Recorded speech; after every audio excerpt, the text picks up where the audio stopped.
Lakson na tanggalin. Bumuwagin na naman nila. Tatanggalin na naman nila si attorney. Para tuloy-tuloy yung plot control. Maling-mali. Kung hindi yan hindi maano, Kaya imbestigahan. natawagan ako. Ang mga nakalive dyan. Talaga magkunita. Sa buong Pilipinas mula Luzon, Visayas at Mindanao. Magkaisa tayo. Imulat na ninyo ang mga Paano dyan sa ilog? Nakita. Trilyon ang tinangay sa amin. Bakit hindi yan? Ang pagtuunan nila ng pansin. Lubog na tayo sa kahirapan. Maraming mga walang trabaho. Nagtataas ang lahat ng ultimo yung puno. Nakita, walang awa ang gobyerno ito. Kaya, dapat maging matayo tayong lahat. O yung mga loyalista dyan, bakit naman, imulat kang mata nyo, magising na kayo sa bangungot. Bumangon kayo, tumutok kayo, marap kayo sa salamin, tanongin ninyo ang sarili ninyo, ano nga ba tayo ngayon? Ano nga ba pamumulong ng gobyerno na nangyayari ko sa atin ngayon sa Pilipinas? Marami na ko. Every morning ba, gising natin, good news, hindi, di ba? Bad news palagi. Kaya nakakapunang inakala ng gobyerno ito. Ayun lang po. Hindi ko lang. Huwag po tayong umitaw. Malapit na po tayo. Tawa yung Sa final. naglagay ba na Mahaba na pero Nakatawa yung dalawang vlogger, ano? So muli, inuklok natin bilang Pangulo ng Pilipinas sa ating mahal na Vice Presidente, Inday Sara Duterte!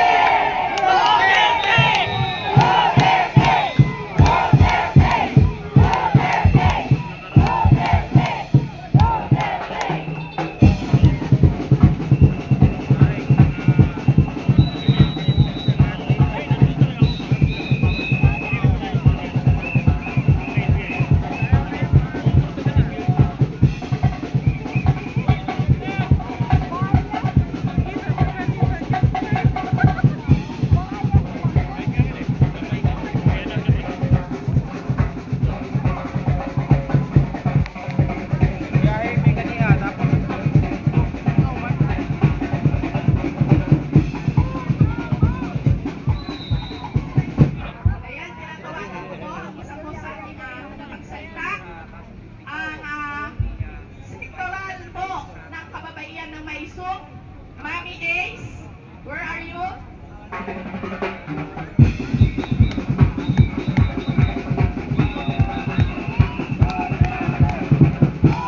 Gawin nga ng Duterte yung mga nasa airplane ba?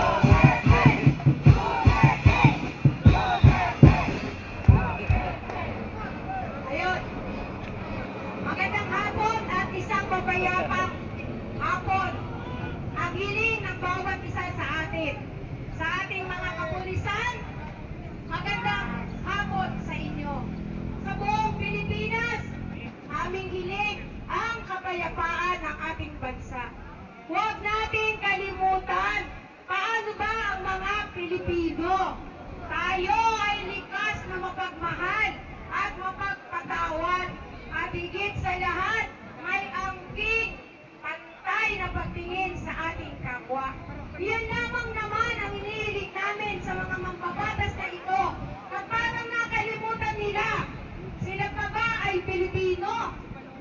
Matapos nilang ipadukot ang ating tatay digong, ano ba naman yung kung may kasalanan? Eh di dito, litisin!